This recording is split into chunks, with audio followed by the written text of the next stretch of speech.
नमस्कार। आज हम एक ऐसी किताब के बारे में बात करने वाले हैं जिसने काफ़ी लोगों का ध्यान खींचा है। जोएल ऑस्टीन की बेहतर सोच, बेहतर जीवन, यानी थिंक बेटर, लिव बेटर। हाँ, बिल्कुल। और आज जो हम बात कर रहे हैं वो असल में आधारित है उन स्रोतों पर जो हमें मिले हैं। मतलब इस किताब को लेकर पाठकों ने क्या कहा, रिव्यूज़ क्या हैं, ऑनलाइन क्या चर्चा हुई। हम सीधे किताब की समीक्षा नहीं कर रहे हैं, बल्कि उस पर जो बातचीत हुई है उसे समझ रहे हैं। बिल्कुल। तो आज हमारा मकसद क्या है? हम ये जानना चाहते हैं कि ये किताब असल में है किस बारे में? इसके पीछे मेन आइडियाज़ क्या हैं? हाँ, लोगों को इसमें क्या अच्छा लगा, क्या नहीं? और आखिर में ये किसके लिए सबसे सही हो सकती है? सही। और शुरुआत करने के लिए सबसे दिलचस्प बात तो शायद यही है, किताब का ये दावा कि हमारी सोच ही हमारी हकीकत को शेप दे सकती है। हाँ, हाँ, ये सेंट्रल आइडिया है। चलिए, इसी बात की गहराई में उतरते हैं। ठीक है। तो पहले ये किताब है क्या, थोड़ा ये देख लेते हैं।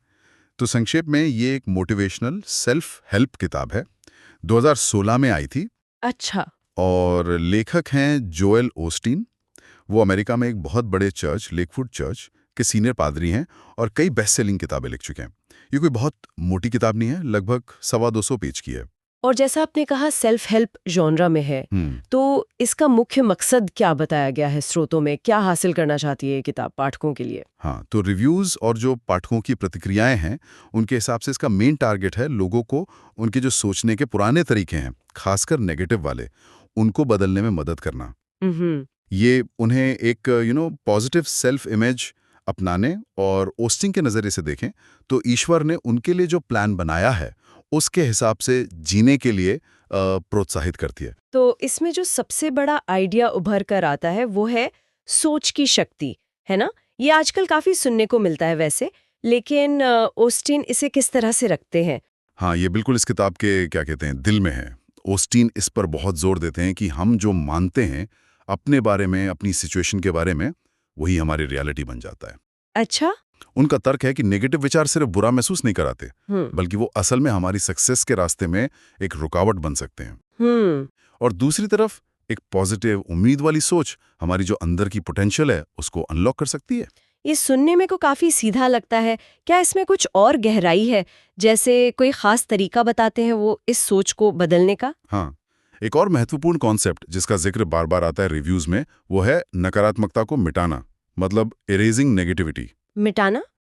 इसका मतलब सिर्फ अच्छा सोचना नहीं है, बल्कि एक्टिवली उन विचारों को, उन लेबल्स को खारिज करना जो हमें नुकसान पहुंचाते हैं या हमें रोकते हैं। जैसे कि? जैसे अगर कोई खुद को फेलियर या किसी लायक नहीं समझता है, तो ऑस्टीन कहते हैं कि उस लेबल को हटाओ, उसे एक पॉजिटिव, ईश्वर ने जो पहचान दी है उससे बदलो।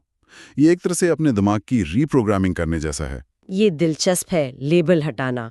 और स्रोतों में ये भी बताया गया है कि किताब में ईसाई धर्म और बाइबल के काफी रेफरेंस हैं। हाँ, काफी हैं। क्या आप उस उदाहरण के बारे में बता सकते हैं जिसमें चिंता और ध्यान यानी मेडिटेशन की तुलना की गई है?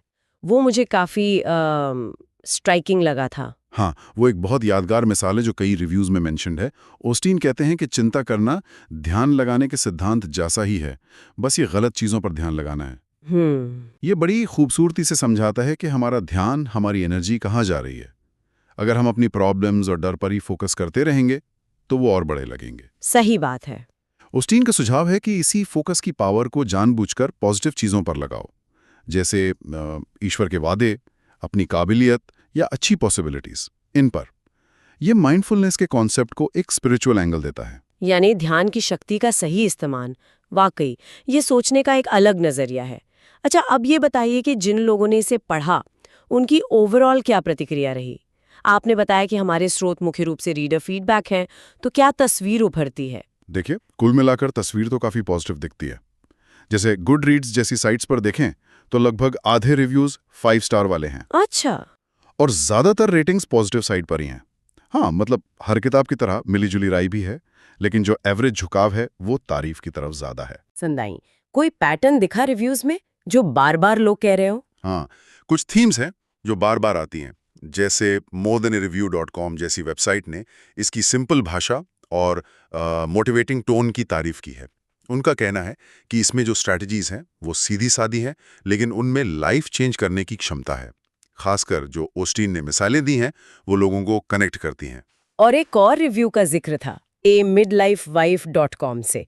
उन्होंने इसे आंखें खोलने वाला कहा था, है ना? जी हाँ, उन्होंने इस बात पर फोकस किया कि कैसे ये किताब उन्हें अपनी नेगेटिव सोच के पैटर्न को पहचानने में मदद करती है। वो मजाकिया अंदाज में उसे बदबूदार सोच कहती हैं, स्टिंकिंग थिंकिंग। बदबूदार सोच। हाँ, मतलब वो निराशावादी और खुद को कम समझने वाली सोच जो हमें अक्सर पीछे खींचती है। उनका मानना है कि किताब इस साइकिल को तोड़ने और अपनी असल क्षमता को फिर से पाने के लिए इंस्पायर करती है। बदबूदार सोच, ये शब्द याद रहेगा। ये तो हुई पॉजिटिव बातें, लेकिन एक और दिलचस्प पहलू जो स्रोतों से सामने आया वो है इसी नाम से मिलती जुलती दूसरी किताबों का होना, थिंक बेटर लिव बेटर नाम से। हाँ, ये एक पॉइंट है। जैसे एक मॉडर्न सेज नाम के लेखक की भी किताब है। क्या इससे कोई कंफ्यूजन होता है लोगों में? हाँ, स्रोतों से ऐसा लगता है कि थोड़ी गफलत हो जाती है, खासकर जब लोग ऑनलाइन सर्च करते हैं। जैसे रेडिट वगैरह पर जो चर्चाएं हैं उनमें लोग अक्सर इन दोनों की तुलना करते हैं। अच्छा, तो क्या फर्क बताते हैं लोग? मॉडर्न सेज वाली किताब को ज्यादातर लोग एक प्रैक्टिकल नॉन रिलीजियस गाइड की तरह देखते हैं। वो स्टोइक फिलॉसफी से इंस्पायर्ड है। स्टोइक फिलॉसफी, ये क्या है संक्षेप में उन लोगों के लिए जो शायद परिचित ना हो? जरूर। स्टोइक फिलॉसफी मतलब स्टोइक दर्शन एक पुरानी यूनानी और रोमन सोच है। ये तर्क, सेल्फ कंट्रोल और बाहरी हालात के बजाय अपनी अंदरूनी प्रतिक्रियाओं पर ध्यान देने की बात करती है। सीधी भाषा में कहे तो ये सिखाती है कि मुश्किल हालात में भी कैसे शांत और लॉजिकल रहा जाए। समझ गए। तो मॉडर्न सेज की किताब इस नजरिए से स्ट्रेस और एंजाइटी कम करने के प्रैक्टिकल तरीके बताती है, खासकर वर्किंग प्रोफेशनल्स के लिए उपयोगी मानी जाती है। अच्छा, तो ऑस्टिन की किताब जहां विश्वास और प्रेरणा पर आधारित है, वहां मॉडर्न सेज की किताब तर्क और आत्मनियंत्रण पर। ये तो काफी अलग अप्रोच हो गई। हाँ, बिल्कुल। और एक समीक्षक ने मॉडर्न सेज की किताब के बारे में ये भी कहा कि उसमें जो एक्सरसाइज हैं वो सिर्फ बातें नहीं है, कोई फ्लफ नहीं है, मतलब खोखली बातें नहीं, बल्कि असल में इस्तेमाल करने लायक टूल्स हैं। तो यहाँ दिलचस्प बात यह है कि कैसे एक ही टाइटल वाली दो किताबें एक जैसे लक्ष्य, बेहतर सोचना, बेहतर जीना तक पहुंचने के लिए कितने अलग-अलग रास्ते और फिलॉसफी अपनाती हैं। एक तरफ ईसाई प्रेरणा, दूसरी तरफ स्टोइक प्रैक्टिकलिटी। ये वाकई ध्यान देने वाली बात है। चलिए अब वापस जोएल ओस्टीन की किताब पर आते हैं और स्रोतों के आधार पर इसकी ताकत और कमजोरियों को थोड़ा और बैलेंस करके देखते हैं। इसकी सबसे बड़ी खूबियां क्या मानी गई हैं? पहली और शायद सबसे साफ, इसकी सरल, आसान भाषा और बेहद पॉजिटिव, उत्साह बढ़ाने वाली टोन है। ओस्टिन का लिखने का स्टाइल काफी बातूनी सा है और उनका जो विश्वास आधारित ऑप्टिमिज्म है वो कई रीडर्स को सीधे अपील करता है, उन्हें प्रेरित महसूस कराता है। हाँ, और वो उपमाएं भी, जैसे चिंता और ध्यान वाली, ऐसी बातें आसानी से याद रह जाती हैं और मुश्किल आइडियाज को समझने में मदद करती हैं। ये भी एक स्ट्रेंथ है ना? बिल्कुल। ये यादगार मिसालें और कहानियां रीडर्स को मेन मैसेज से कनेक्टेड रखती हैं।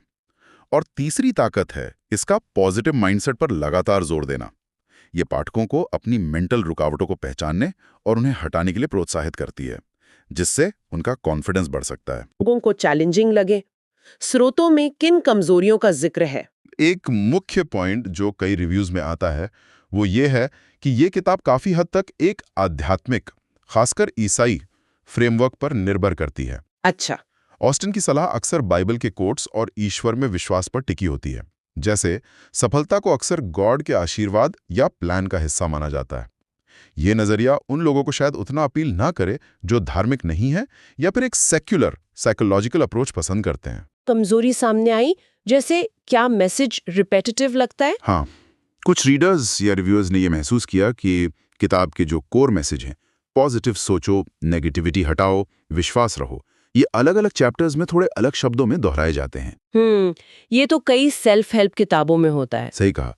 तो जो लोग जल्दी पॉइंट पे आना चाहते हैं या बहुत गहराई ढूंढ रहे हैं, उन्हें ये दोहराव शायद थोड़ा उबाऊ लग सकता है। और क्या इसकी वाइडर अपील के बारे में कुछ कहा जा सकता है? मतलब क्या ये हर किसी के लिए है? अगर हम इसे बड़ी तस्वीर में देखें तो शायद नहीं।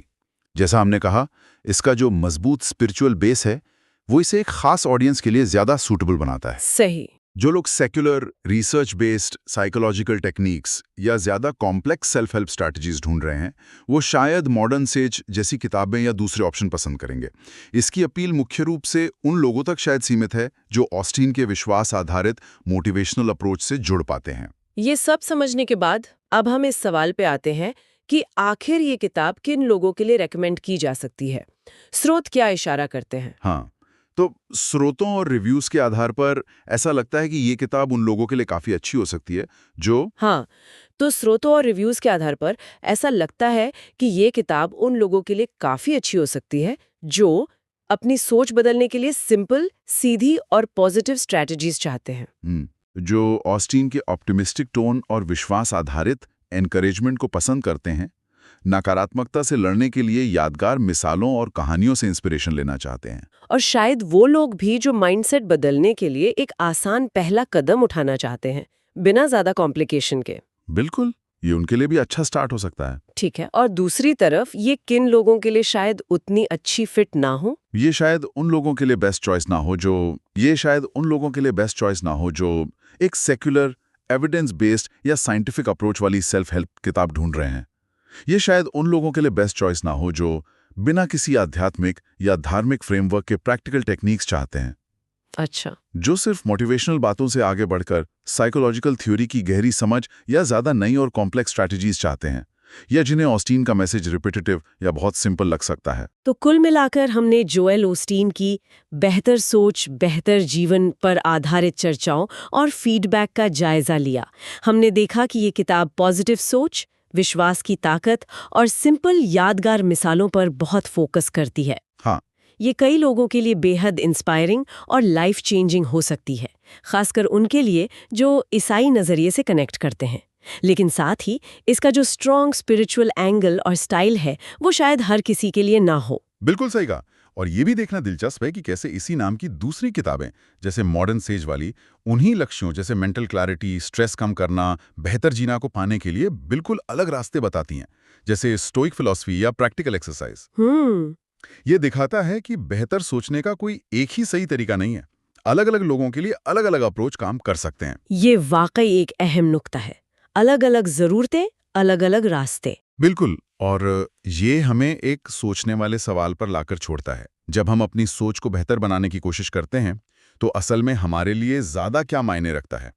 क्या वो मोटिवेशनल विश्वास और पॉजिटिव बातें हैं जो हमें आगे बढ़ाती हैं, या फिर वो प्रैक्टिकल सेक्युलर टेक्निक्स और एक्सरसाइज हैं जो हमें ठोस रिजल्ट देते हैं? या शायद असली चाबी इन दोनों के बीच या किसी और ही अप्रोच में अपने लिए सही बैलेंस खोजने में है? ये सोचने वाली बात है। हाँ, ये एक ऐसा सवाल है जिस पर हर कोई अपनी निजी जरूरतों और विश्वासों के हिसाब से सोच सकता है।